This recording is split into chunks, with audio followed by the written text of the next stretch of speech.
আসসালামু আলাইকুম রহমতুল্লাহি ওবারাকাতুহু।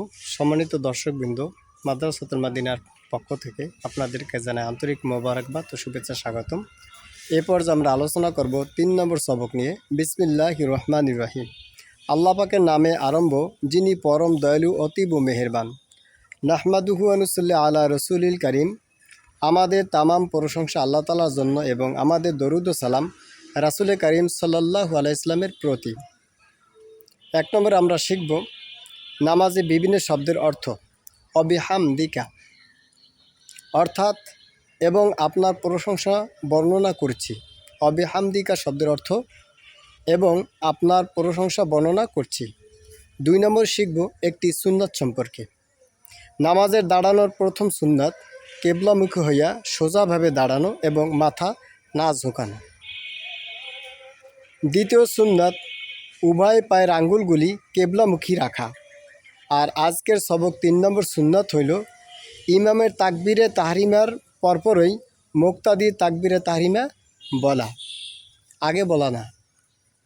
ফায়দা: মুক্তাদির তাকবীরে তাহরিমা যদি ইমামের তাকবীরে তাহরিমার আগে শেষ হয়ে যায় তবে তাহার ইক্তেদা সহি হইবে না, অর্থাৎ ওই মুক্তাদির নামাজ সহি হইবে না ইমাম সাহেবের পিছনে। তহাবি শরীফের একটা হাদিস।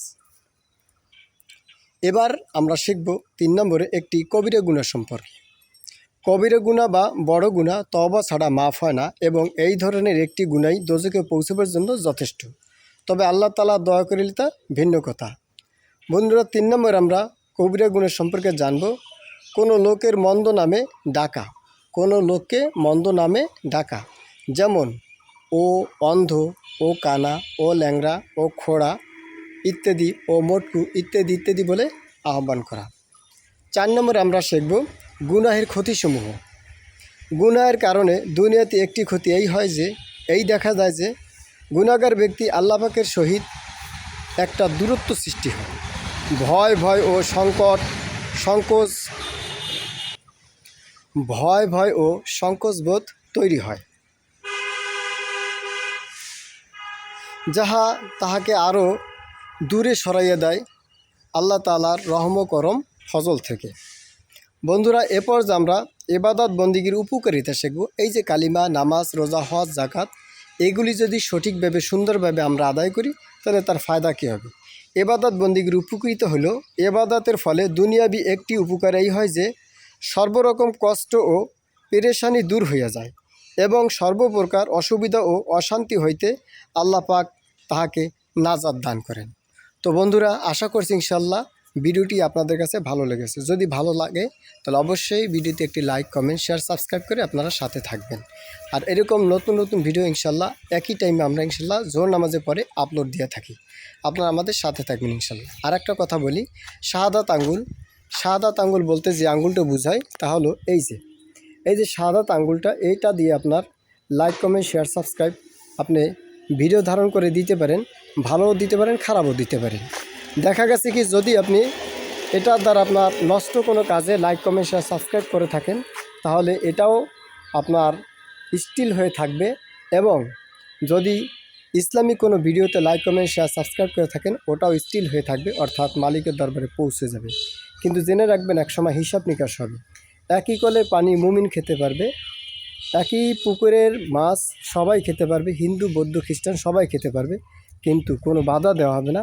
কিয়ামত দিবস যখন কায়েম দায়েম হয়ে যাবে তখন ঠিকই কিন্তু হিসাব নিকাশ শুরু হয়ে যাবে যে একই কলে পানি যখন খেয়েছো, হিন্দু খেয়েছে, বৌদ্ধ খেয়েছে, মুসলিম খেয়েছে, কোনো বাধা দিয়েছে আল্লাহ? বাধা দেয় নাই। সেই নিয়ামত ভোগ করে যদি আমরা আল্লাহ তাআলার হুকুমকে সুন্দরভাবে পালন না করি তাহলে কিন্তু কঠিন শাস্তি তখনই হবে যখন আপনাকে আমাকে ঘেরাও করবে। সুতরাং আসুন আমরা ৫ ওয়াক্ত নামাজ সুন্দরভাবে জামাতের সহিত আদায় করি এবং এই যা কিছু শিখলাম এটি আমরা শেয়ার করব। অপর ভাই যদি আমাদের মাধ্যমে কোনোভাবে নামাজকে সুন্দরভাবে সহিশুদ্ধ করে পাকাপোক্তভাবে আদায় করতে পারে তার একটা সওয়াবের রেসানি আমরা পেয়ে যাব। তাই যারা নষ্ট কাজে লাইক, কমেন্ট, শেয়ার দিয়েছি ওইটিকে জীবিত অবস্থায় আমরা উঠি ফেলাই, তা না হলে কিন্তু ওইটা কিন্তু অবশ্যই আপনাকে আমাকে কিয়ামত দিবসে কঠিন গুণের রেসানি যাইতেই থাকবে।